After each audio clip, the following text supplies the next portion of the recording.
আমি যোৱা কেইটা বছৰ মানে সংগঠনক মজবুত কৰিছোঁ। NSY ইউথ কংগ্ৰেছ, মহিলা কংগ্ৰেছ, আপোনাৰ পেৰেণ্ট কংগ্ৰেছৰ বুথৰ পৰা বুথ কমিটি, BLA, মণ্ডল কংগ্ৰেছ সকলোখিনি কটকটীয়াভাৱে মানে আমি ৰাখিছোঁ। খুব সুদৃঢ়ভাৱে গঠন কৰিছোঁ। গতিকে আমাৰ দলৰ ভেটি মানে ছিজন গ্ৰাম সমষ্টিত খুবেই শক্তিশালী হৈ আছে। মানে কংগ্ৰেছৰ গড় বুলি ক'লেও ভুল নহ'ব।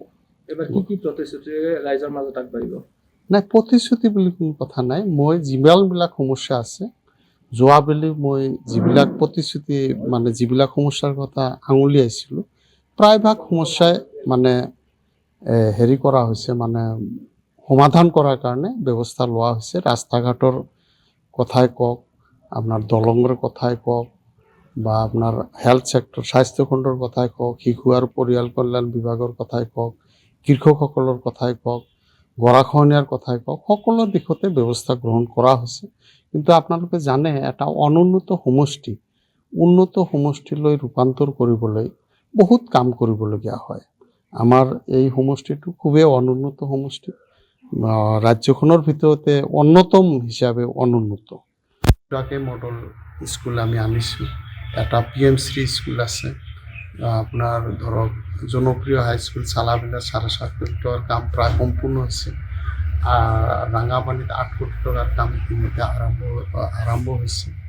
প্ৰতিটো বিদ্যালয়ত কিবা নহয় কিবা এটা কাম কৰা হৈছে। চাকলাকুবিলাক কলেজত 36 লাখৰ অনুদান আগবঢ়াই নাকৰ পৰীক্ষাত যাতে মানে তেওঁলোকে উত্তীৰ্ণ হ'ব পাৰে, নাক পৰীক্ষণত, তাৰ বাবে ব্যৱস্থা কৰা হৈছে।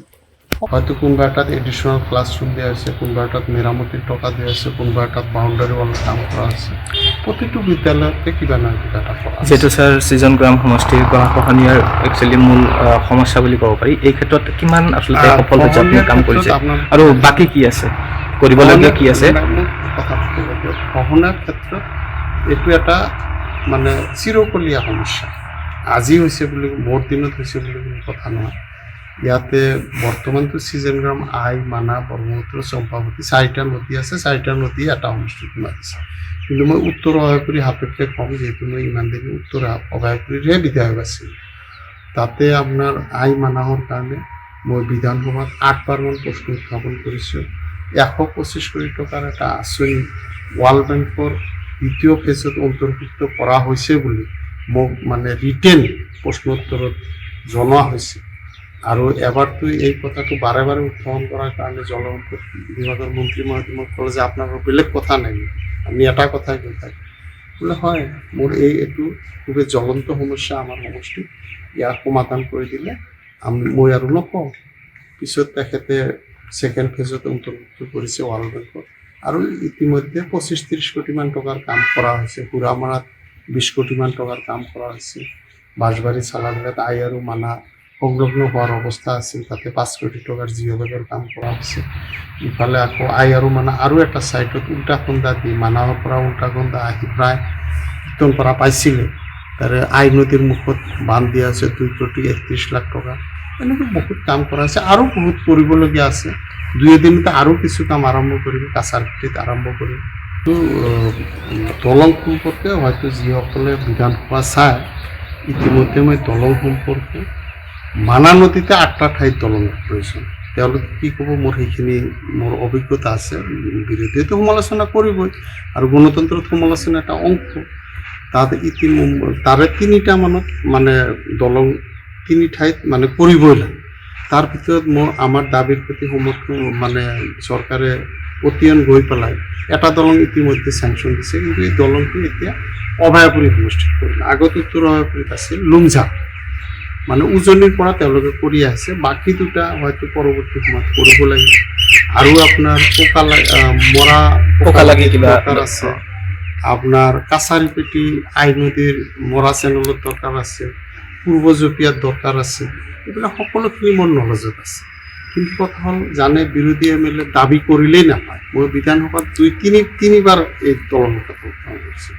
যেনেকৈ আপোনাৰ গৰাখহনীয়াৰ কথা 8বাৰমান উত্থাপন কৰিছোঁ, এইটো 3বাৰমান উত্থাপন কৰিছোঁ।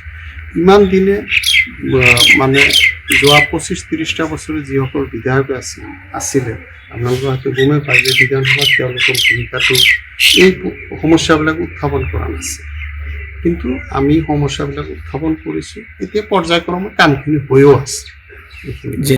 গতিকে যিসকলে দল কৰে সকলোৱে টিকেট বিচাৰিব পাৰে, তাত আপত্তি কৰিবলৈ একো নাই। আপুনি আশাবাদী কিমান নিজক লৈ আচলতে? আচ্ছা, এতিয়া সেইটো দলে হাইকমাণ্ডে বিবেচনা কৰিব। মই ভাবোঁ যিহেতু সংগঠনৰ কাম একে লেঠাৰিয়ে কৰি আছোঁ, আপোনালোকে দেখা যায় যে যুৱ সমাৰোহ পাতোঁ, অহাকালি আপোনাৰ বুথ প্ৰেচিডেণ্ট আৰু BLA সকলৰ সন্মিলন আছে, সেইবিলাকো কৰোঁ।